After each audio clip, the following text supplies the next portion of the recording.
രേണുസുതി ഇന്നൊരു വീഡിയോ ഇട്ടുണ്ട്.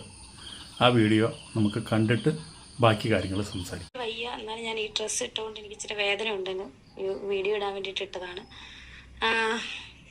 ഒരുപാട് പേര് എൻ്റെ അസുഖം അറിഞ്ഞ് ഒരുപാട് പേര് ആശ്വസിപ്പിക്കുന്നുണ്ട്, അതുപോലെ സഹായിക്കുന്നുണ്ട്, ഞാൻ ചോദിക്കാതെ തന്നെ. പിന്നെ ഞാനൊരു കാര്യം പറയാനാണ് വന്നത്. പ്രത്യേകിച്ച് എൻ്റെ പേരിൽ എന്തോ പിരിവ് നടത്തുന്നുണ്ടെന്ന് ഞാൻ അറിഞ്ഞു. പക്ഷെ ഒരിക്കലും ഞാൻ അറിഞ്ഞിട്ടാണ് എന്ന് നിങ്ങൾ ഒരിക്കലും പറയില്ല. ഞാൻ അറിഞ്ഞിട്ടല്ല, എൻ്റെ സമ്മതത്തോടു കൂടിയല്ല. മനസ്സിലായോ? ഞാൻ ഒരിക്കലും ആരോടും പറഞ്ഞിട്ടില്ല എൻ്റെ അസുഖത്തിന് വേണ്ടി പിരിക്കണം എന്ന്, ഒന്നും ഒരിക്കലും പറഞ്ഞിട്ടില്ല. എന്നെ സ്നേഹിക്കുന്നവര് അവര് എനിക്ക് ഒന്ന് കരീഷ്മനെ വിളിക്കാറുണ്ട്, എന്നെ വിളിക്കുക. എൻ്റെ കരീഷ്മ എന്ന് പറഞ്ഞാൽ എൻ്റെ ഒഫീഷ്യൽ മാനേജറാണ്.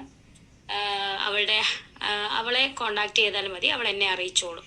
നിങ്ങൾ ഒന്നെങ്കിൽ നേരിട്ട് എൻ്റെ നമ്പറുള്ളവർ നേരിട്ട് എന്നെ കോണ്ടാക്ട് ചെയ്യുക, അല്ലെങ്കിൽ കരീഷ്മ വഴി കോണ്ടാക്ട് ചെയ്യുക, എന്നെ അവൾ അറിയിച്ചോളും കേട്ടോ. അല്ല, ഞാൻ ഒരിക്കലും ഒരു പിരിവിൻ്റെ കാര്യമോ ഞാൻ ആവശ്യപ്പെട്ടിട്ടില്ല. ദയവ് ചെയ്ത് നിങ്ങൾ അങ്ങനെ എവിടെയെങ്കിലും എന്നെ പറ്റി പിരിക്കുന്ന കണ്ടാൽ നിങ്ങൾ, ഞാൻ അറിഞ്ഞുകൊണ്ടല്ല, അത് എൻ്റെ ഉത്തരവാദിത്വം അല്ല. ഞാൻ ഒരിക്കലും ഒരു പിരിവ് ആവശ്യപ്പെടുന്ന ഒരു വ്യക്തിയല്ല. എന്നെ സ്നേഹിക്കുന്ന ഒരുപാട് പേരുണ്ട്, അവരൊക്കെ എന്നെ വന്ന് കാണുകയും എനിക്ക് അത്രയും സന്തോഷം. അല്ലാത്ത ആൾക്കാർ, എന്നെ അറിയാത്തവർ, കരീഷ്മ എൻ്റെ മാനേജർ, അവൾക്കാണ് പൂർണ്ണ ഉത്തരവാദിത്വം.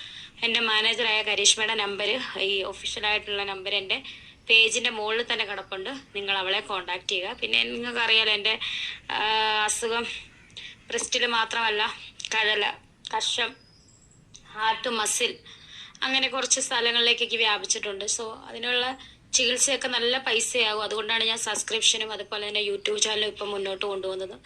സബ്സ്ക്രിപ്ഷൻ അതുപോലെ തന്നെ കിടപ്പുണ്ട്, ഞാനൊന്നും ഇടുന്നില്ല. എല്ലാവർക്കും അറിയാലോ, എൻ്റെ അവസ്ഥ അറിയാമല്ലോ. അപ്പം ഞാൻ യൂട്യൂബ് ചാനലുമായിട്ട് എൻ്റെ അപ്ഡേഷൻസും കാര്യങ്ങളും തരുന്നത് തന്നെ എനിക്ക് ആ ഒരു പൈസയുടെ ആവശ്യത്തിന് വേണ്ടി മാത്രമാണ്. കാരണം എനിക്ക് ഇപ്പം ജോലി ചെയ്യാൻ പറ്റത്തില്ല. എനിക്ക് പൈസ ഉണ്ടെങ്കിലേ എനിക്ക് തുടർ ചികിത്സകളൊക്കെ നടത്താൻ പറ്റത്തുള്ളൂ. നല്ല പൈസ ആവും, നിങ്ങൾക്ക് അറിയാമല്ലോ. അപ്പം അതെട്ടോ നമുക്കത് തികയോന്ന് അറിയില്ല, ഉറക്കം വരുന്നത്. അപ്പം ഒരുപാട് സ്നേഹമുള്ള ആളുകൾ എന്നെ കാണാൻ വന്നു. എനിക്കതിൽ ഒരു പോലും കാശ് പിരിക്കാൻ ഏൽപ്പിച്ചിട്ടില്ല. അത് നിങ്ങളെല്ലാവരും പ്രത്യേകം ശ്രദ്ധിക്കുക. അങ്ങനെ ഒരു കാമ്പയിൻ നടക്കുന്നുണ്ടെന്നാണ് രേണുവിന് കിട്ടിയ അറിവ്. അപ്പോൾ അതുകൊണ്ട് നിങ്ങൾ ആരും ചെയ്യരുത് അത്.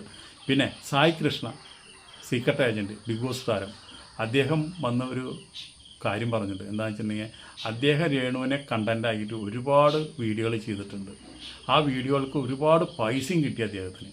അപ്പോൾ ആ പൈസ കിട്ടിയെന്ന് നല്ലൊരു പൈസ, ഒരു എമൗണ്ട് രേണുവിൻ്റെ ചികിത്സയ്ക്ക് കൊടുക്കുമെന്ന് പറഞ്ഞു. അദ്ദേഹത്തിൻ്റെ നല്ല മനസ്സിന് നമ്മളിവിടെ ഒരു ഗുഡ് സല്യൂട്ട് കൊടുക്കാണ്ടിരിക്കാൻ പറ്റില്ല. ഇപ്പോഴെങ്കിലും അദ്ദേഹത്തിന് മനസ്സിലായല്ലോ സത്യം എന്താണെന്നുള്ളത്. അതുപോലെ വീണ്ടും യൂട്യൂബേഴ്സ് ഉണ്ട്, കുറേ യൂട്യൂബേഴ്സ് ഉണ്ട്. അവരൊക്കെ നമ്മൾ പേരെടുത്ത് പറഞ്ഞ് അവരെ നമ്മൾ അപമാനിക്കുന്നില്ല. കാരണം വെച്ചിട്ടുണ്ടെങ്കിൽ അവർ ഈ രേണുവിനെ കണ്ടൻ്റാക്കി രേണുവിനെ വളരെയധികം ഹാർട്ട് ചെയ്യുന്ന രീതിയിൽ വീഡിയോ ചെയ്ത് അവരും ഒരുപാട് പൈസ ഉണ്ടാക്കിയിട്ടുണ്ട്. നിങ്ങളതിൽ നിന്ന് എല്ലാം കൊടുക്കണമെന്ന് നമ്മൾ പറയണില്ല. നിങ്ങൾ ആരും അറിയാണ്ടായാലും ഇപ്പോൾ ഒരു സായി കൃഷ്ണ ഓപ്പണായിട്ട് വന്ന് പറഞ്ഞത്, അതുപോലെ നിങ്ങൾ ഓപ്പണായിട്ട് പറഞ്ഞില്ലെങ്കിലും നിങ്ങളൊരു സഹായം ആ കുട്ടിക്ക് ചെയ്യണം.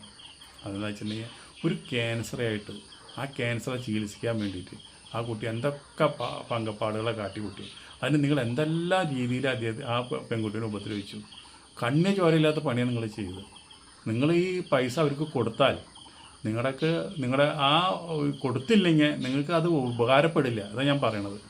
നിങ്ങളുടെ 7 തലമുറ ചിലപ്പോൾ അതിന് അനുഭവിക്കേണ്ടി വരും.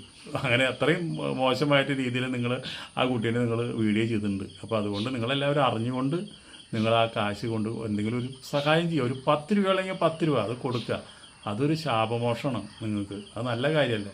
ഇനി ഇതുപോലെ കുട്ടീനെ വളരെ മോശമായിട്ട്, ഇനി ക്യാൻസർ ഇല്ല, ഇതൊക്കെ തട്ടിപ്പ് എന്ന് പറഞ്ഞാൽ നിങ്ങൾ ഇനി ഈ വീഡിയോകളൊന്നും ചെയ്യാണ്ടിരിക്കുക. ഇതെല്ലാം മനുഷ്യന് സംഭവിക്കേണ്ട കാര്യങ്ങളാണ്. മനുഷ്യൻ്റെ ശരീരം എന്ന് പറഞ്ഞു കഴിഞ്ഞാൽ ഏത് സമയത്തും എന്ത് മാരക രോഗമാണെങ്കിലും നമുക്ക് വരാം, ആർക്കും വരാം. അങ്ങനെ ഒരു കാലഘട്ടത്തിലും അങ്ങനെയുള്ള സാഹചര്യത്തിലും നമ്മളൊക്കെ ജീവിക്കുന്നത്.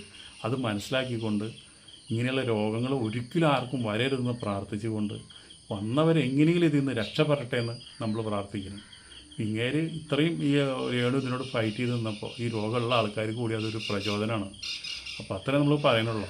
ഇനി ആരും ഈ കുട്ടീനെ ഉപദ്രവിക്കാണ്ടിരിക്കും. ഇപ്പം തന്നെ ആ കുട്ടീൻ്റെ വീഡിയോയിൽ നിങ്ങൾ കണ്ടതല്ലേ, ഒരുപാട് ബുദ്ധിമുട്ടുകളാണ് നടക്കുന്നത്. ഇനിയിപ്പോൾ കീമോ തുടങ്ങിയെന്നാണ് പറയണത്. ഇനിയിപ്പോൾ എല്ലാം നമ്മളെല്ലാവരും പ്രാർത്ഥിക്കാനാണ് ആ കുട്ടി പറയണത്. അതുകൊണ്ട് നമ്മളെല്ലാവരും പ്രാർത്ഥിക്കുക. പ്രാർത്ഥനയാണ് ഏറ്റവും വലിയ ബലം. ഈ കാശിനേക്കാളൊക്കെ വലുത് പ്രാർത്ഥനയാണ്. ഒരു 100 ആളുടെ പ്രാർത്ഥന, ഒരു 1000 ആളുടെ പ്രാർത്ഥന, 1,00,000 ആൾക്കാരുടെ പ്രാർത്ഥന, അത് ദൈവം കേൾക്കും. അതുപോലെയാണല്ലോ മമ്മൂട്ടിക്ക് വേണ്ടിയിട്ട് നമ്മൾ 1 കോടി അല്ല 10 കോടി ജനങ്ങൾ ഒരുമിച്ച് പ്രാർത്ഥിച്ചപ്പോൾ മമ്മൂട്ടി ഇപ്പോൾ ചെറുപ്പമായി നടക്കണ്ടില്ലേ? അതേപോലെ രേണു നല്ല ചെറുപ്പമായി രോഗമൊക്കെ മാറി വരും എന്ന് ഒരു സംശയമില്ലാണ്ട് നമ്മൾ പറയുന്നു. ഓക്കെ, ഇത്രയേ ഉള്ളൂ.